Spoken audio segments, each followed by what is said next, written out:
Good morning વાલા વિદ્યાર્થી મિત્રો 209મું ચેપ્ટર ઘણી બધી મુશ્કેલી વાળું ચેપ્ટર કિરણ પ્રકાશશાસ્ત્ર એટલા બધા એમસીક્યુ એમાં આવે છે કે કરો એટલા ઓછા. તો લાસ્ટ લેક્ચરમાં જ્યાં અટકેતા એમાંથી એક સ્ટેપ આગળ જઈએ અને જોઈએ છે બીજા સરસ મજાના કેટલાક એમસીક્યુ. દોસ્તો એવું કીધું છે કે 1.5 વક્રી ભવનાંક ધરાવતા કાચમાંથી પ્રકાશનું કિરણ પાણીમાં જાય છે. ચલો ક્રાંતિકોણ શબ્દ આવે એટલે આપણા મગજમાં સૂત્ર તૈયાર છે. બેટા સૂત્ર sin IC is equal to 1/n. આ ક્યારે વાપરી તું કે આ હવાનો વક્રી ભવનાંક હતો, આ પાણીનો વક્રી ભવનાંક હતો. પ્રકાશનું કિરણ ક્યાંથી ક્યાં ગયું તું? પાણીથી હવામાં. એટલે આપણે આ યુઝ કરેલું. હવે વાત એવી કરે છે કે તમારે હવે અહીં જુઓ પ્રકાશનું કિરણ કાચથી પાણીમાં જાય છે તો સૂત્ર આઈન સી ઇઝ ઇક્વલ ટુ ક્યાં છે? કાચમાં. ક્યાં જાય છે? પાણી. ચલો ફટાફટ તૈયાર રહેજો.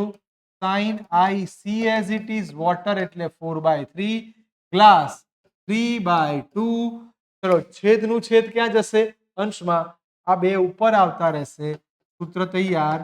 Sine I c is equal to 8/9. તો i c is equal to sine inverse 8/9. ચલો આપણા મગજમાં બહુ જ અગત્યનું સમીકરણ તૈયાર થઈ ગયું છે. કોઈ કન્ફ્યુઝન બેટા? કોઈ ડાઉટ? મસ્ત એમસીક્યુ પાક્કો ડન છે. નેક્સ્ટ એમસીક્યુ આગળનો જોવા જઈએ કે વક્રી ભવનાંક આપ્યો છે મ્યુ, પારદર્શક માધ્યમમાં આટલા કોણે આપાત થાય છે. તો બેટા આપાત કોણ 45 ડિગ્રી. પૂર્ણ આંતરિક પરાવર્તન આવો જ્યારે પણ શબ્દ આવે એટલે સૂત્ર ફિક્સ છે. Sine I C is equal to 1/n. તમારે શોધવાનું છે કયા વક્રી ભવનાંક માટે એટલે મ્યુ શોધવાનું. ચલો હવે આના ઉપરથી વિચારો. સાઇન 45 ડિગ્રી આપ્યું છે 1/n. સાઇન 45 એટલે 1/√2. સીધી વાત છે. n એટલે √2 એટલે 1.41. હવે સર પૂર્ણ આંતરિક પરાવર્તન થાય ને એટલે પહેલો નિયમ એ આવે કે આ જે વેલ્યુ છે 1.41 કરતા વધારે હોવી જોઈએ. તો 1.41 કરતા વધારે વાળો ઓપ્શન યસ. તો our D is the right answer. ચલો મસ્ત એમસીક્યુ. નેક્સ્ટ બહુ બધા એમસીક્યુ દોસ્તો કરવાના છે. બહુ સરસ સફરમાં જવું છે. બંને બાજુ સમાન વક્ર ત્રિજ્યા એટલે R1 ની જગ્યાએ બી R અને R2 ની જગ્યાએ માઇનસ. બંનેની વેલ્યુ સરખી છે. બહિર્ગોળ લેન્સ. બહિર્ગોળ લેન્સ શબ્દ આવે એટલે તમારી કેન્દ્ર લંબાઈ થઈ જાય પ્લસ. એ કોઈ એક બાજુની વક્રતા ત્રિજ્યા જેટલી છે. F બરાબર R. બેટા આવું ક્યારે પૂછે ને એટલે સીધી વાત છે લેન્સ મેકર્સ ફોર્મ્યુલા આવવાનું. ચલો બેટા લેન્સ મેકર્સ ફોર્મ્યુલાનું સૂત્ર 1/f is equal to n2 minus n1/n1 bracket 1/r1 minus 1/r2. તૈયાર થઈ જઈએ કિંમત મૂકવા માટે. બોલો f ની જગ્યાએ r લખાશે n2. અહીંયા એ જુઓ કે તમને એવું કીધું છે કે વક્રી ભવનાંક કેટલો છે. n ધારી દો. એ કાચ હશે પ્લાસ્ટિક જે કઈ હશે એમાંથી હવામાં જાય છે એટલે 1 આની જગ્યાએ r માઇનસ માઇનસ પ્લસ. ચલો 1/r એઝ ઇટ ઇઝ આને n-1 કહી દઈએ એટલે આ તમારું લસા લીધા પછી 2/કટ. નીચે લઈ જાઓ 1/2 is equal two n-1. n is equal two 1 plus 1/2 3/2 એટલે 1.5. તો સીધી વાત છે કે આ માધ્યમ આપણો કાચ હોવો જોઈએ. 1/2 એટલે કે 3/2. That's means B Bombay. B is the right answer. બોલો મસ્ત બેટા. જઈએ આગળ. નેક્સ્ટ સર બીજો એમસીક્યુ પૂછ્યો છે કે કાચની અંદર વક્રી ભવનાંક આપ્યો છે. સમતલ બહિર્ગોળ લેન્સ. સ્ટ્રેટ લાઈન બહિર્ગોળ લેન્સ. સમતલ બહિર્ગોળ લેન્સ શબ્દ છે મગજમાં રાખજો. આનો સીધો ઉપયોગ થશે આપણા સૂત્રમાં. સૂત્ર 1/f is equal to n-1/1 bracket sir 1/r1 -1/r2. ધ્યાનથી શબ્દને સાંભળજો. આ એફ એઝ ઇટ ઇઝ. આને 3/2 કહીએ તો 3/2 -1 એટલે આપણે 1/2 થશે. સમતલ બહિર્ગોળ એટલે આની કેન્દ્ર ત્રિજ્યા તમારી આર પૂરેપૂરી અને સમતલ શબ્દ આવે એટલે ઇન્ફિનિટી થઈ જાય એટલે આની જગ્યાએ 1/r. બંને બાજુ વ્યસ્ત કરો, તમારું સમીકરણ તૈયાર થઈ ગયું. એફ ઇઝ ઇક્વલ ચેક કરો આવો કોઈ ઓપ્શન છે? યસ. તો she is my right answer. બેટા હવે થોડો સરસ એમસીક્યુ. સર આને નામ આપી દો એમસીક્યુ નંબર 4. એક બહિર્ગોળ લેન્સનો પાવર હવામાં આટલો છે. જો અહીંયા થોડી જગ્યા રાખીને આમ થોડું સમજાવવાનો પ્રયત્ન કરો. સર સૂત્ર હતું 1/f is equal n2 - n1. હવામાં છે એટલે એર, પાવર કીધો છે એટલે પીએર, પ્લસ આપ્યું એટલે કમ્પલસરી બહિર્ગોળ લેન્સ થયો. બ્રેકેટમાં 1/r1 - 1/r2. યસ સર, પહેલું ઇક્વેશન મસ્ત આવડી ગયું. સર વાત હવે બદલી શું કાઢી આ લોકોએ કે તે પૂરેપૂરો પાણીમાં ડૂબાડવામાં આવે. તો અહીંયા મારે કરવું પડશે પી વોટર. એન એટલે જે કાચ હતો એનો વક્રી ભવનાંક minus n water upon n water બ્રેકેટમાં 1/r1 - 1. બેટા આનો સાદો ભાગાકાર કરવા જઈએ તો મને ખબર પડી કે આ બંને પદ ઉડી જવાના. ખાલી બંનેનો ભાગાકાર કરાવો તો પી એર ભાગ્યા પી વોટર. ભાગાકાર કરી કાઢ્યો આપણે. અહીંયા એક n-1. હવે જો ભૂલ ના કરો ને તો આટલું સમજાવી દઉં. n ગ્લાસ ચોખવટ નહીં કરી એટલે આપણે 1.5 - 1 એટલે આ તમારું 0.5 થયું. એટલે એક કામ કરીએ, આના આટલી જગ્યાએ 0.5. સર 0.5 નો મતલબ આવો સમજજો 1/2. કોના બરાબર મળી ગયું મને? આટલા ભાગ બરાબર. હવે આનો વારો. સર આની માટે થોડી જગ્યા આપણે અલગ લખીએ એટલે તમે કન્ફ્યુઝ ના થાઓ. સર પી વોટર આ થશે તમારું 3/2. વોટર એટલે પાણી 4/3. 3/2 -4, સોરી ડાયરેક્ટ એટલું જ અહીંયા 4/3 આવશે એટલે આ થઈ ગયું તમારું 4/. શાંતિથી સમજજો. સો પી વોટર બેટા લસા લેવડાવો. 3 તરી 9 -8 એટલે 1/6 અને અહીંયા 4/3. ફરી શાંતિથી લસામાં ભૂલ ના થાય. 3 તરી 9, 4 દુ 8, 9 માંથી 8 જાય એટલે 1.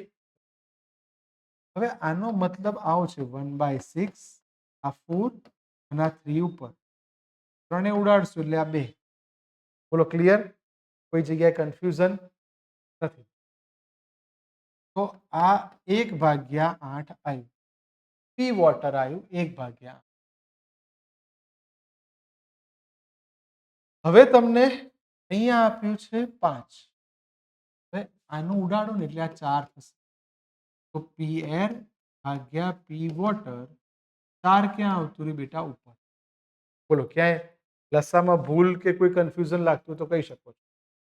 આમાં ક્યાંય ડખા હોય? Glass minus water, water minus air. હા ચલો, આ બી એક સરસ વસ્તુ છે, જોઈ લઈએ છીએ આપણે. આ તમારા માઇન્ડમાં આવી ગયું. કેટલું આવ્યું? 4 આવ્યું બેટા. આવ્યું 4 ઉપર ધરે. આ એર વાળું તમને આપ્યું છે 5.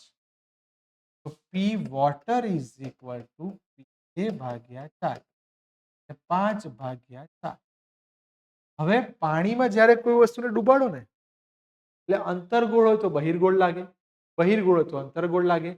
આ પ્લસ હતું એટલે બહિર્ગોળ લેન્સ હતો. હવે તમને અંતર્ગોળ લેન્સ જેવું લાગશે. તમારે PW -5/. આ ભૂલ ના કરતા, અહીંયા થોડી ઘણી પ્રિન્ટિંગ મિસ્ટેક છે. 5/4. તો બી ઇઝ રાઈટ આન્સર. બોલો સરસ છે બેટા. નેક્સ્ટ વક્રી ભવનાંક આપ્યો છે √2, પ્રિઝમ કોણ આપ્યો છે 30. ઓકે, બહુ સરસ વાક્ય મારી નજરે પડી ગયું. પ્રિઝમની સપાટી પર લંબ રૂપે આપાત થાય. ચલો બેટા, જ્યારે પ્રકાશનું કિરણ લંબ રૂપે આપાત થાય ત્યારે કમ્પલસરી તમારે I બરાબર 0, તમારું R1 પણ કેવું થઈ જાય બેટા 0. હવે સૂત્ર યાદ કરો, A is equal two prism વાળી થિયરી યાદ હોય R1 પ્લસ R2. પ્રિઝમ કોણ તમને આપ્યો છે 30, આ 0, R2 તમારી પાસે આવી ગયું 30. હવે R2 લાવવાથી ફાયદો શું થયો? પ્રકાશનું કિરણ કાચમાંથી જ્યારે હવામાં જવાનું તો સ્નેલનો નિયમ વાપરવા જાઓ આની માટે કયા કે સર બહાર આવતા પ્રકાશના કિરણ માટે 2 sin R2 હવા એટલે N1 sin બહાર આવશે એટલે E એટલે નિર્ગમન કોણ. તમારે વિચલન કોણ શોધવાનો છે, ધ્યાન રાખજો. ચલો N2 કાચનો ભૌતિક ગુણાંક √2 sin R2 એટલે તમે લખ્યું એ પ્રમાણે 30, N1 એટલે 1, sin E તમારે જોઈએ. આ √2 છે, sin 30 ની વેલ્યુ 1/2 sin E માટે sin E બરાબર 1/√2, તો E બરાબર 45 ડિગ્રી. 45 ડિગ્રી જવાબ ટીક ના કરતા ઉતાવળમાં સમજવાનો ટ્રાય કરજો. તમારે શોધવાનું છે વિચલન. એનો મતલબ એવું વિચારો કે આ તમારી સપાટી થઈ, એને આ ખૂણો જે બનાવ્યો એ ટોટલ ખૂણો પ્રિઝમનો કન્સેપ્ટ છે. એટલે આ જે તમારો 45 આવ્યો ને એમાંથી તમે 30 બાદ કરો એટલે તમારો જવાબ 15 ડિગ્રી જેટલું વિચલન થયું. Yes, so A is my right answer. કેમ? ફરી બોલું છું, 45 એટલે E આવ્યું. તમારે એમાંથી પ્રિઝમ કોણને બાદ કરવો પડે. કેમ? શું કામ બાદ કરવાનું એ બી શીખવાડ દો. ચલો બેટા, સૂત્ર હતું I પ્લસ E બરાબર A પ્લસ ડેલ. આની જગ્યાએ તો 0, આ તમારું 45 લઈ દો, આવી ગયો જવાબ. Done sir, 15 degree right answer છે. આ પ્રિઝમ વાળા MCQ 1 મિનિટમાં સોલ્વ કરવા મુશ્કેલ છે, એટલે પ્લીઝ આ બધા MCQ સમજજો, સ્પીડ સાથે સોલ્વ કરજો. નેક્સ્ટ સર, લઘુત્તમ વિચલન કોણ તેના પ્રિઝમ કોણ જેટલો હોય.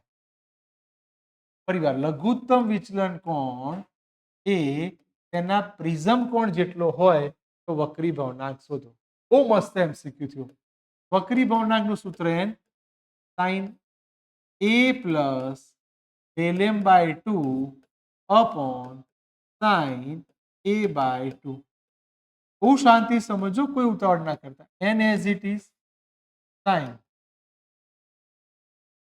વિચલન કોણ પ્રિઝમ કોણ જેટલો જ હોય એટલે A plus A/2 upon sin A/2. બહુ મજાની વાત આવે છે, સાંભળજો, બહુ મજા આવશે. સર, એ એમનું એમ, આ થઈ ગયું તમારું sin A, આ થઈ ગયું sin A/2. હવે જો પ્રિઝમનો વક્રી ભવનાંક આટલો આટલો આટલો કયો હોઈ શકે? તો આનું હજી થોડું સાદુરૂપ આપો. 2 sin A/2 sin cos A/2 upon, યાદ છે આનું, આ sin 2θ નું સૂત્ર? અને યાદ કરજો, અડધું વત્તા અડધું એના ઉપરથી વિચાર્યું upon sin A/2. આને એવું ખબર હોય તો sin 2θ બરાબર 2 sin θ cos θ, આ સૂત્ર યુઝ કર્યું.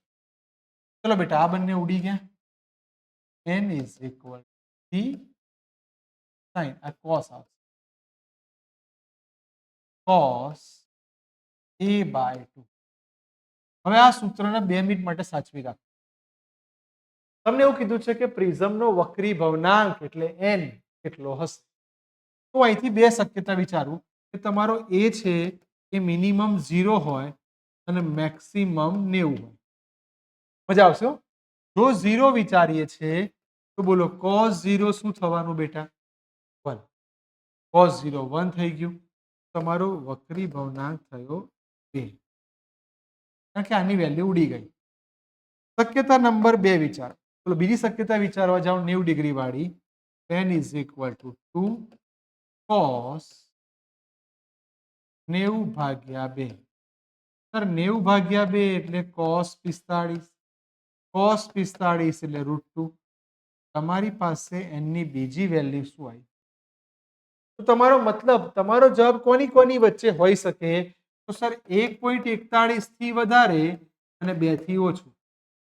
1.41 થી વધારે. યસ.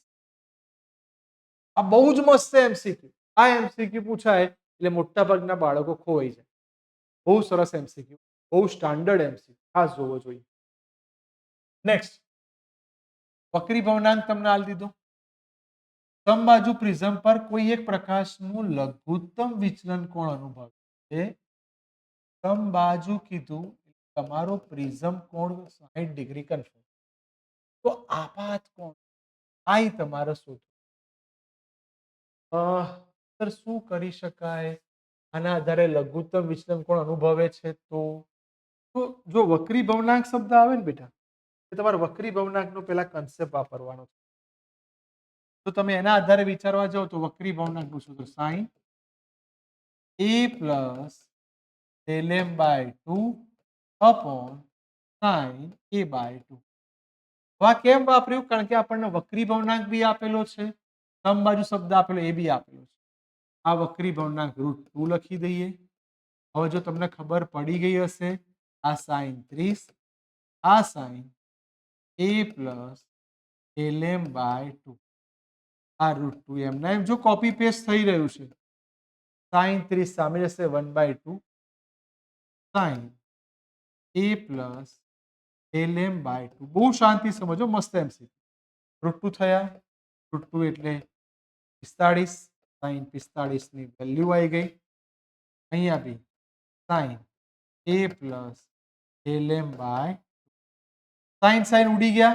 45 દુ 90. એ કેટલું છે તમારું? 60. 60 પ્લસ del m. તો del m બરાબર 30. હવે રકમમાં જુઓ del m શું છે? del m એ તમારું વિચલન કોણ આવ્યું. તમારે દાખલાની સૌથી સરસ વેરાયટી જુઓ, આપાત કોણ શોધવાનું છે. ચલો બેટા, આપાત કોણ શોધવું છે. શું કરાય? સૂત્ર યાદ કરો. i પ્લસ ઈ બરાબર a પ્લસ del.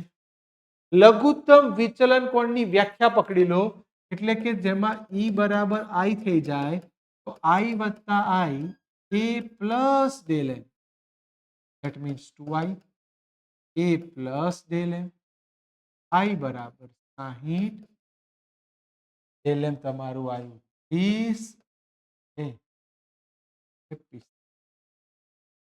તમારો લઘુત્તમ વિચલન કોણ એ i 45 ડિગ્રી હોય. કેટલો સરસ એમસીક્યુ બેટા. આવા જ એમસીક્યુ આપણને JEE નીટ કે ગુજકેટમાં પૂછાય. કારણ કે બધા એમસીક્યુ 1 મિનિટમાં સોલ્વ થાય એવા નથી, પ્રેક્ટિસથી સોલ્વ થાય એવા. નેક્સ્ટ. બહુ મસ્ત. આકૃતિ જોઈને જ ખબર પડી જવી જોઈએ કે સર અહીંયા i બરાબર 0, r1 બરાબર 0 થઈ જશે. ચલો પ્રિઝમ કોણ આપેલો છે? પ્રિઝમ કોણ એટલે a બરાબર 4 ડિગ્રી. કાટકોણ પ્રિઝમ પર આપાત થાય છે. માધ્યમનો વક્રી ભવનાંક એટલે n અથવા μ આપેલો છે. નિર્ગમન કોણ શોધો. નિર્ગમન કોણ એટલે તમારે ઈ શોધવાનો છે. બહુ શાંતિથી બેટા આને સમજજો. del is equal to a into n minus.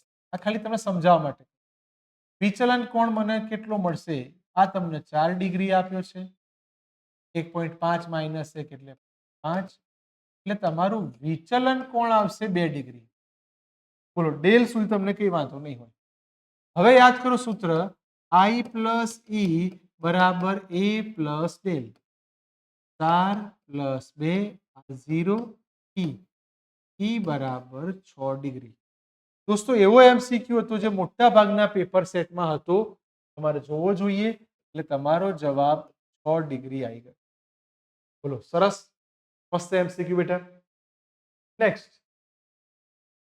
1.7 વક્રી ભવનાંક ધરાવતા જે મ્યુ અથવા એન આપેલો છે નાના પ્રિઝમ વાળા આટલું વિચલન મળતું હોય નાનું પ્રિઝમ શબ્દ આવે તો del is equal to A into n minus